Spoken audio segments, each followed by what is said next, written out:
Good day, friends. Malloy here. Today I am with the author Day S. Grant, who is the author of the books Touchy Talents and Opposites Collide. Welcome, Day S. Please introduce yourself and tell us about your books. Hi, I'm a paranormal romance author, and you might be thinking, paranormal romance, is that romantasy? And a little different. Romantasy, I generally think of as like the world is in danger. Paranormal, little lower stakes. That's my definition, at least. And my background is that I studied French and German, and I learned a lot about the other and how people are different, but at the same time, not different. And so I've been really fascinated with that, and it's something that I play with in my books. Fantastic. And what inspired you to create a world where you call them hybrids outnumber the humans? So, can you maybe also tell us a little bit more about what these hybrids are or who they are? Yeah. So my world premise is that 45 years ago, the crisis happened, and people have a 50-50 chance of living unless their pets choose to save them and their pets fuse with them. And if your pets fuse with you, you become a hybrid. So, like if you have a pet cat, you might be able to shift from looking like you to having like a mini muzzle. Your ears might move up. You might get a tail and you'll get some fur on your body, but you still fit in all your clothes for the most part, depending on how long your fur is. And um, the reason that hybrids actually outnumber the humans is because I did a little research, and more than 60% of people have pets. And so if your pets are likely to rescue you, you're going to survive. That meant that like 40% of the world now has a 50-50 chance. And so I kind of took out that 40%. And because my stories don't happen at the moment where this change happened, they happen later for the most part, then you know, the numbers have changed a little bit. Some people have had hybrid children, and that it was just a matter of math that made more hybrids than humans. Great. So, your first book that's your freebie is Helping Hearts, correct? So where is Mhm. that set and how did the approach to building the history and societal changes that you just mentioned, how did you go about doing all of that? Yeah. So, like you were saying, I have Helping Hearts, which is a free book that you can get from my newsletter, Opposites Collide, and Touchy Talents. And all three of these are in the same world, but at different times. Hmm. So when I was creating it, I actually started with the latest timeline, the 45 years later. And so I knew what the world was going to become in my stories. So when I went back to Helping Hearts to write this kind of an origin story so you could Mhm. see what the world was like when it changed, when it became full of hybrids, I already knew where I was going, and I kind of took some knowledge about our real life pandemic and also people's fear of the other or monsters. We have a lot of history that when something's going wrong, we want someone to blame. And so there's a lot of fear going around about these people who are becoming creatures or were creatures, were animals, and they finally settle on the name hybrids. But that's where it all came from, was like, well, how did it actually happen for us, and what if we add this fear factor into it as well? How scary would that be? Mm. I'm glad I'm not the only one that always wants to go back and work on the history of the worlds that I'm creating. Because I have this long-standing series, and like every time I sit down to write the next series sequence in the books, I'm like, wait, I gotta go back. I still have to explain this. But I'm always like, Hmm. instead of like going forward, I seem to be regressing in my storytelling. Okay, so can you discuss what are the social dynamics then going to be between these hybrids and the humans in your series? Do they interact? Are they friendly? Are they enemies? So, complete integration. So, in the most general sense, it's normal to be a hybrid. It's still normal to be a human, even though you're in the minority now. And some of this comes from the fact that when your pet chooses to save you, a pet could save up to two people. So if you had one pet and there were four people in your family, well, two are probably going to be hybrids, and the other two might live or die, but families were a mix immediately of hybrids and humans. So even though hybrids were scary, especially when everything was happening, it became quickly accepted that people were hybrids. So they weren't, and this happened all around the world at the same time. The whole thing happened within 6 months and it was done. And so for the large part, everything is integrated, but there's new discrimination problems. Let's say you had a pet snake. Well, some people are afraid of snakes, and now you're a snake hybrid, and people think you're creepy. Or what if you had a pet tarantula, and now you're a spider hybrid? I mean, I'd run screaming. So there are some of these creepy hybrids have some real issues with society, but so do some of the cuddly hybrids. Like there's a just offhanded mention in my first book, Touchy Talents, about a chinchilla hybrid and how she had a problem with being pet all the time. Because I mean, chinchillas, who doesn't want to pet a chinchilla? Mhm. But she's a person. And so that's an issue. So there are then also hybridists where, they either discriminate against a certain type of hybrid or even some like extreme groups that just don't like hybrids at all, but they're really a minority. And it's always interesting, like medicine and what genetics is doing as people reproduce and have kids is still completely up in the air and evolving. Sometimes what type of hybrid you are matters, sometimes it doesn't. If you're in your human form or your hybrid form plays a role. So all of that is kind of evolving. So I have to ask a burning question that's been in my mind. Do the pets survive? They fused with you. Ah, So okay. no. But if you have multiple pets, some pets survived. And people do still have pets in this world. Okay. Interesting. All right. So, are there any particular real life experiences or observations that influence your character development? And how do those translate into these stories?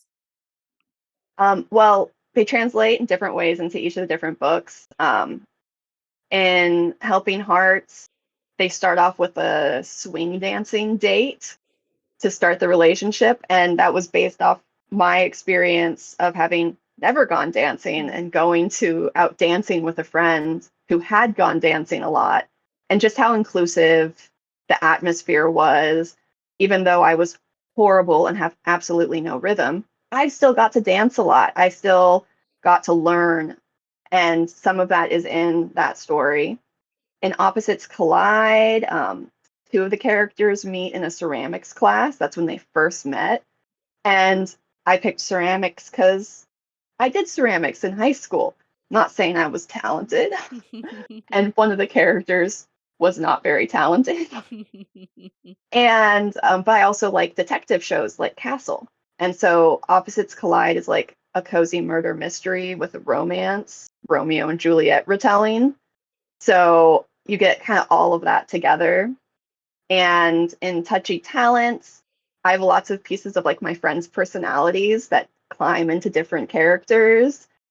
I have a comment where it's like, my friend is sure that if I was kidnapped, I'd scream. And they're like, why would your friend be thinking about that? And I'm sitting there being like, my best friend, she'd definitely think about this ahead of time.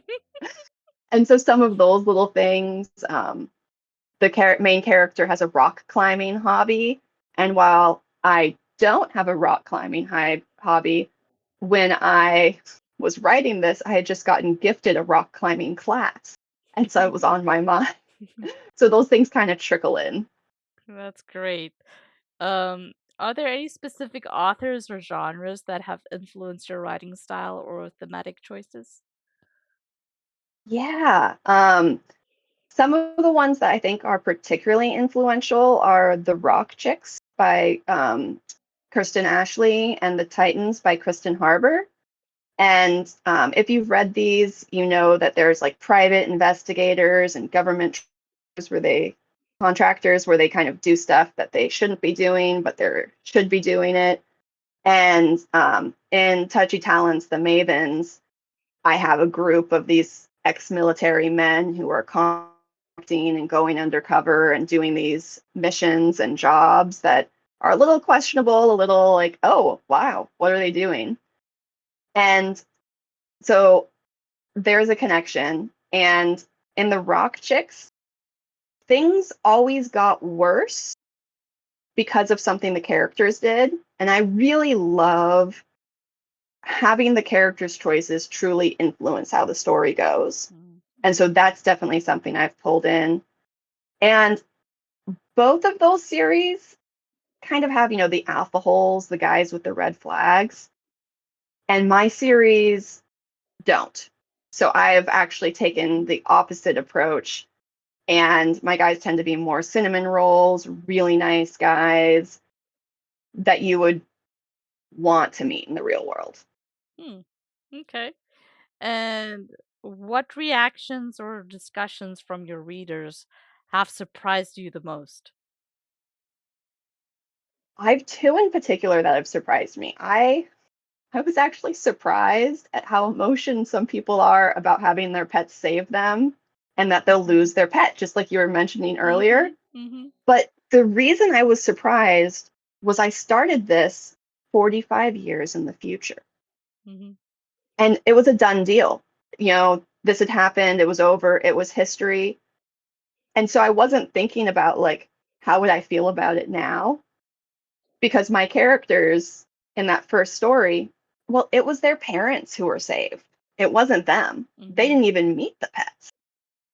And so it was just such a different base. So I was surprised by that.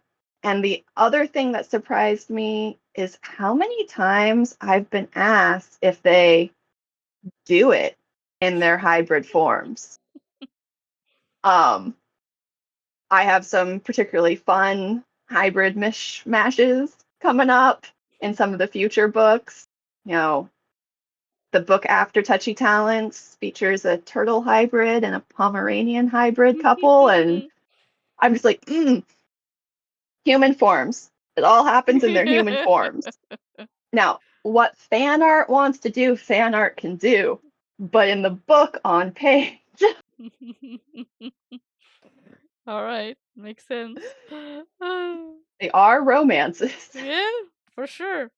So, how do you engage with your readers outside of their books? How do you like to engage with them?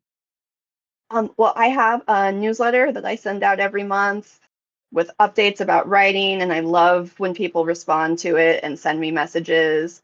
And I'm also pretty active on Instagram, posting regularly tidbits about the book, things I'm doing, comparisons, teasers about things that are coming up.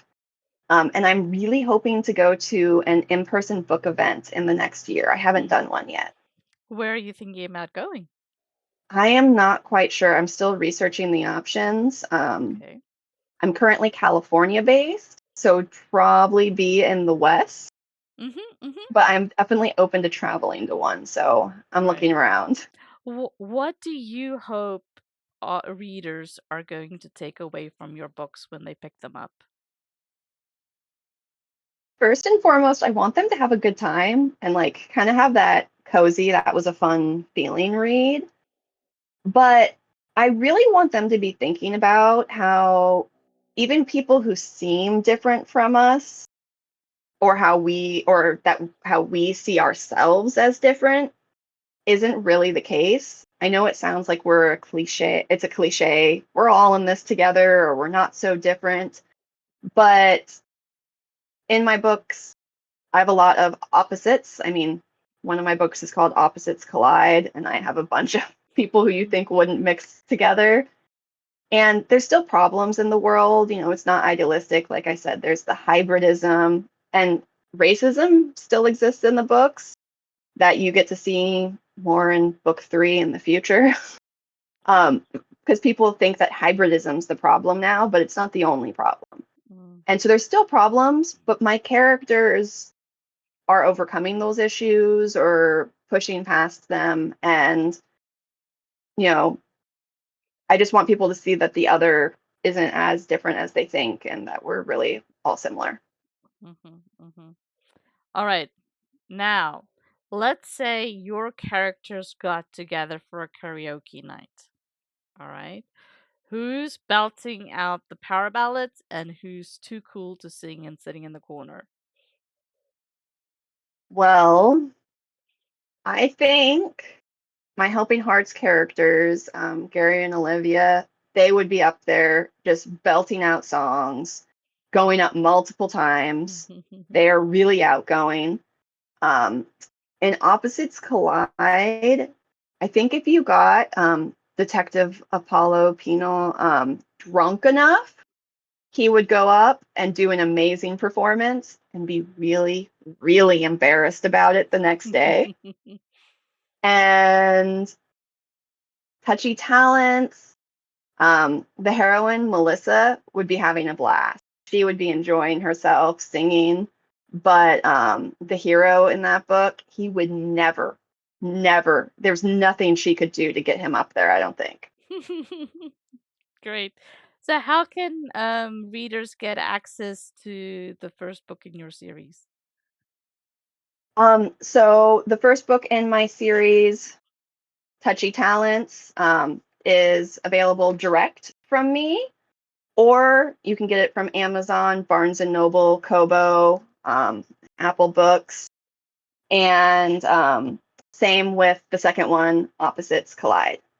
Um, Touchy Talents takes place 45 years after the crisis. Opposites Collide takes place 15 years after the crisis, and is actually a movie in Touchy Talents, so it's a crossover, but you can read them separately. They're Mhm. very different stories. And if you want my freebie, Helping Hearts, you can sign up for my newsletter at my website and grab it for free. Fantastic. And thank you so much for coming on for the interview today and sharing your world and your characters with us. For more details on Deya's Grant's books, click on the link in the description below where you can go to www.deyasgrant.com, sign up for her newsletter, get her free book, see if you like her reading. If you do, go buy some more, please. And to get a sneak peek of anything that I am up to these days, head on over to meloescape.com and grab your own free stuff, free goodies there. Thank you so much for watching. Thank you so much for coming. Thank you for having me. All right. Thank you, everyone. Happy hunting.